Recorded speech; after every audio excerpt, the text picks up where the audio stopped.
ça, non? Voilà, chers amis téléspectateurs, chers amis téléspectatrices, vous qui nous regardez dans ces nouveaux épisodes de l'entretien que nous avons d'habitude de vous réaliser sur notre chaîne John Benoît Mouyaya TV.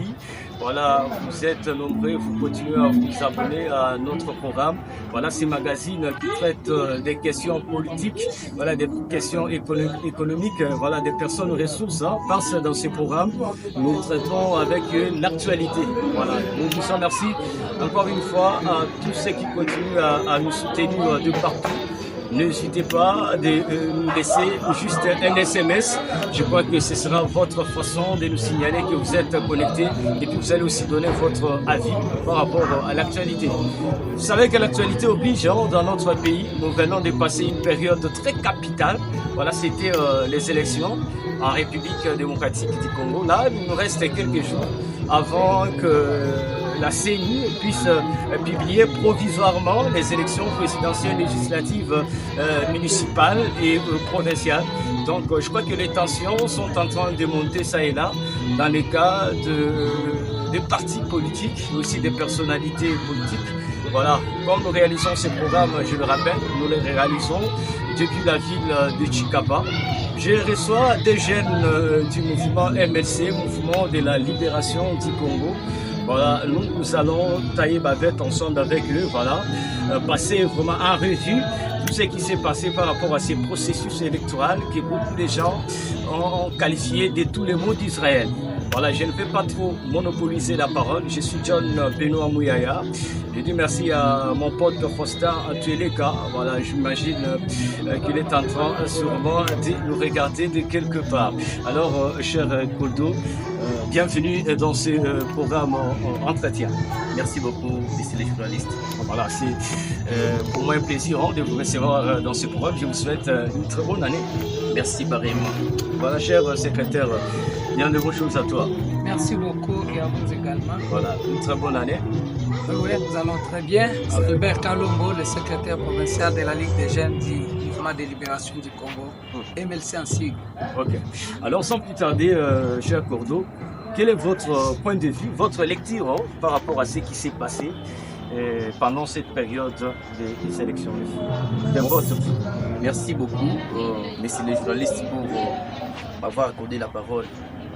Nous, au sein du mouvement de libération du Congo, particulièrement dans la Ligue des jeunes, nous encourageons et nous saluons le président de la République, Félix Antoine Tshisekedi, pour son élection et pour le courage et l'organisation et l'engagement qu'il a manifesté avec qu'aujourd'hui, les pays aient des élections.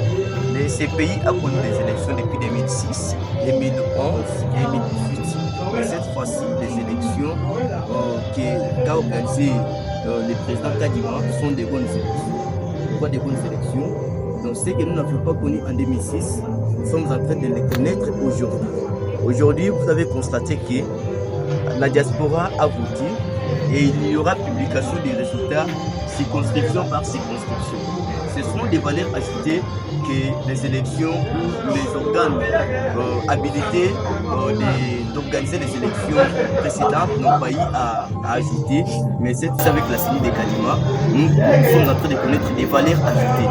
Alors c'est ce qui nous a nous particulièrement motivés et stimulés en disant que cette fois-ci, les élections sont très bonnes. Les élections sont très bonnes et la CENI a fait son travail comme il s'est doit. Là, vous le dites parce que vous êtes membre de l'Union sacrée. Ne sois pas vraiment trop fanatique, parce que ces élections, moi j'ai des images, pour qui ça va image. Je crois que là vous êtes en train de regarder quelques images d'embouchement et tout comme partout. Bon, on a retrouvé des machines à voter. Il y a certains candidats et en plus il y a eu une population qui ont saccagé. Il y a eu ceux qui ont quand même décrié le comportement que quand vous êtes entré dans la salle des votes, vous votez soit le numéro 5, c'est le numéro 20 qui sort, soit vous votez les 20, c'est le numéro 3 qui sort. Mais quand vous déclarez que ce sont des bonnes élections là, je crois que vous allez trop vite en besoin. Non, moi je ne suis pas dans les camps ou dans la classe des stigmatisations. Moi je ne suis pas dans les spéculations. Vous voyez, il y a des gens qui vous disent qu'ils ont ramassé des machines à côté dans leur maison. D'autres, ils ont voté numéro 20 et ça sort numéro 3. Ce sont des spéculations. Il n'y a aucune preuve jusqu'à preuve du contraire. Il n'y a aucun dossier sur la table ou sur aucun dossier initié en justice contre qui que ce soit qui a mis ou soit organisé une CENI parallèle dans sa maison. Ce sont des choses que nous attendons. Ce sont des montages. Personnellement, je pense que ce sont des montages, des histoires que les gens sont en train de monter pour tenir l'image du régime en place ou tenir encore l'image de l'actuel CENI. Vous voyez? Donc je ne suis pas dans des spéculations comme ça. Nous voudrons marcher avec des preuves irréfutables. Si vous peut-être vous avez des preuves irréfutables qui prouvent à suffisance que aujourd'hui la machine a été retrouvée dans une maison de telle, vous les brandissez, mais sinon dire qu'on a retrouvé, c'est un peu vague. Voilà, monsieur le secrétaire, je crois que vous avez aussi dans le même sens confirmé que ce sont des bonnes élections. Alors, pendant que beaucoup de gens décrivent ces élections comme ce sont des élections pires par rapport aux élections précédentes des Corneilles. Oui, nous savons que ici en RDC, nous avons toujours les ennemis du Congo, qui sont nous-mêmes les Congolais. Vous savez, le président de la République a parlé de l'ennemi du Congo, qui est d'abord le Rwanda. J'aborde dans ce sens d'idée-là pour vous dire qu'il y a des Congolais qui se sont métamorphosés en Rwandais. Et je dirais que les machines qui sont retrouvées, vous verrez que ce sont seulement les ennemis du Congo qui font ça. Et nous ne pouvons pas dire qu'il n'y avait pas de machines ou bien qu'il n'y avait pas fraude. S'il y avait fraude, vous verrez que ce sont les ennemis parce que récemment on avait une information qu'ils sont allés même solliciter une usine quelque part pour pirater les logiciels. Est-ce que vous avez des preuves par rapport à cette information? C'est une information et ça a été élargi presque partout. C'est pourquoi nous-mêmes nous avons vu que les ennemis ont lutté de tous les moyens. Ils ne savaient pas que les élections vont se tenir. Et quand ils ont vu que la décision du président de la République, du respect du délai constitutionnel de la tenue des élections a été mise en vigueur, et aussi le président de la CENI a mis tous ses moyens en marche pour que les élections aient lieu. Ils ont cherché par quel moyen nuire d'abord le président de la République et nuire la CENI qui rend aujourd'hui un bon service à la population congolaise. Et pour nuire cette CENI-là, il faut faire quoi? Il y en a aussi qui ont engagé la guerre contre les agents de la CENI. Ils les ont attaqués avec but de voler les machines à voter. Et vous direz que cette pareille personne, c'est un Congolais. Non. C'est pourquoi moi-même, je suis dans le même sens d'idée, dans le même ordre d'idée avec le coordonnateur provincial pour dire que les élections ont été bien organisées et ça il y est comme c'était prévu. Mais les ennemis du Congo, aujourd'hui, ils sont confus. Pourquoi? Ils ont voulu faire toutes ces mafias-là, mais malheureusement, la population congolaise était vraiment vigilante. C'est pourquoi nous profitons de cette occasion dire merci à la population, surtout kassaïenne. Parce que je suis ici au camp. Voilà, vous dites que les élections se sont bien passées, oui. Mais il y a eu des mécontents, parce qu'il y a eu des mécontents. Les gens qui ont travaillé comme des témoins de certains candidats, jusque-là, ils sont en train de... ils ne savent pas à quel sens c'est voué, monsieur le Cordo. Je ne sais pas, c'est le cas avec vous ou bien chez vous, au MLC, vous avez libéré tous les témoins. Bon, je vais vous dire ici que l'MLC, c'est un parti bien organisé, bien structuré. C'est un grand parti. Ce n'est pas un parti de mallettes, soit un parti créé pour les raisons de la cause. C'est un parti qui a milité dans ce pays pour la liberté, pour que la population ait une liberté de se choisir des bonnes valeurs, des libertés de refuser les humiliations ou soit les arrestations arbitraires. Donc je peux dire ici que de notre côté, particulièrement au sein du MLC, on n'a pas connu les cas pareils. Les cas des témoins, tous les témoins du MLC qui n'étaient pas servis, d'autres sont en train d'être servis. Donc nous demandons seulement à d'autres personnes qui sont jusque-là non servies de mettre de l'eau dans leur verre, de garder un peu de patience, ils seront servis. Mais nous, on n'a pas connu les cas de méfier, soit d'ignorer nos témoins. Ce sont les combattants qu'on avait envoyés, les soldats qu'on avait envoyés au front. Ils ont combattu, ils nous ont apporté des résultats satisfaisants. Alors ils méritent quelque chose pour leur satisfaction. Voilà. N'a pas voulu postuler au niveau présidentiel. Étant un patriote, il a voulu soutenir un Congolais de père et de mère, Fathi Berton. Après, il a dit, comme je soutiens Fathi Berton au niveau présidentiel, moi-même, il faut que j'envoie mes enfants à tous les niveaux. C'est pourquoi même si vous voyez sur le seuil de recevabilité, le MLC a été le premier parti qui avait atteint le seuil de recevabilité. Et il a aligné les gens au niveau national, au niveau provincial et au niveau municipal. Aujourd'hui, là, je vous dis, sur toute la ville, si on compte les candidats qui ont battu record, on parle d'IMLC en commençant par le niveau national. On parle d'IMLC descendant au niveau provincial et chutant au niveau municipal. Le MLC a beaucoup travaillé.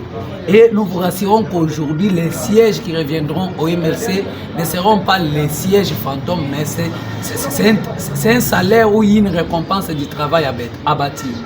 Ouais. Et c'est pourquoi nous-mêmes, nous leur souhaitons bonne chance. Tous nos candidats, vraiment, vous avez notre soutien. Voilà, cher Kodo, vous avez un mot de la fin parce qu'on est presque à la fin de cet entretien.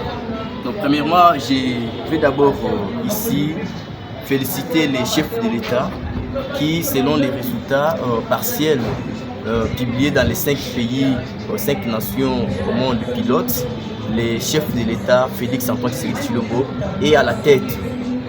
Il a plus de 80% des suffrages valablement exprimés. Alors, même à l'intérieur du pays, déjà, la CENI est en train de faire le même travail. Déjà, dans quelques provinces, le chef de l'État est toujours à la tête par rapport est toujours à la tête avec beaucoup de pourcentages, plus que son principal challenger qui est Moïse Katumbi Diakoui. Alors, je suis en train de saluer et en train de féliciter le président de la République, Félix Antoine Tshisekedi. Concernant les candidats MLC, ici au Kasaï, on a un dénominateur commun. Notre dénominateur commun, c'est Héritier Piana Pierre. Nous, particulièrement, après les élections, nous nous sommes engagés pour essayer de réunir tous les procès verbaux afin de faire la compilation à l'interne. Et par rapport au travail que nous avions fait, nous sommes dans les bons. Le président Héritier Piana Pierre est dans les bons.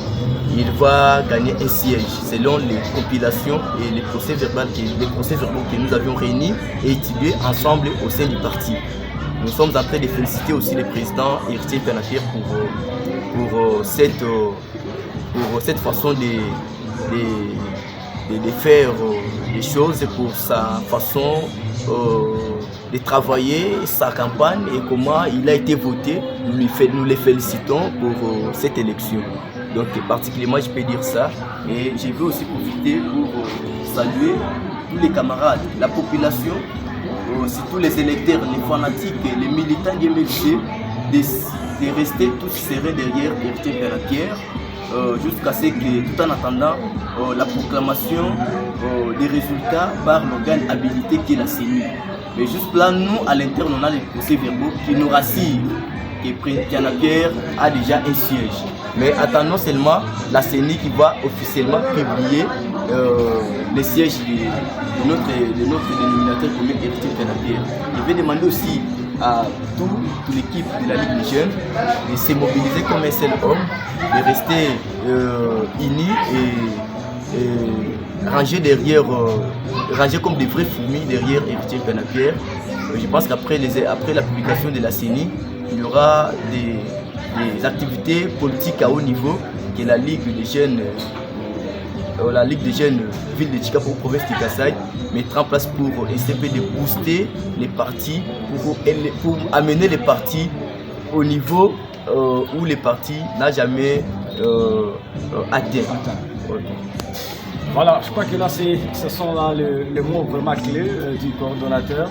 Là, nous disons merci à tous ceux qui ont concouru vraiment à la production de ce programme, Faustin Tueleka. Moi, c'est John Benoît Mouyaya. Donc, je vous demande de continuer à vous abonner sur notre chaîne, John Benoît Mouyaya TV. Voilà, vous êtes nombreux. Merci aussi à vous qui continuez à nous regarder sur Couleur Télévision. Voilà, votre chaîne, plus qu'une chaîne. Voilà, merci. Nous allons nous retrouver la semaine prochaine. C'est pour un autre numéro de l'entretien. Merci et à bientôt.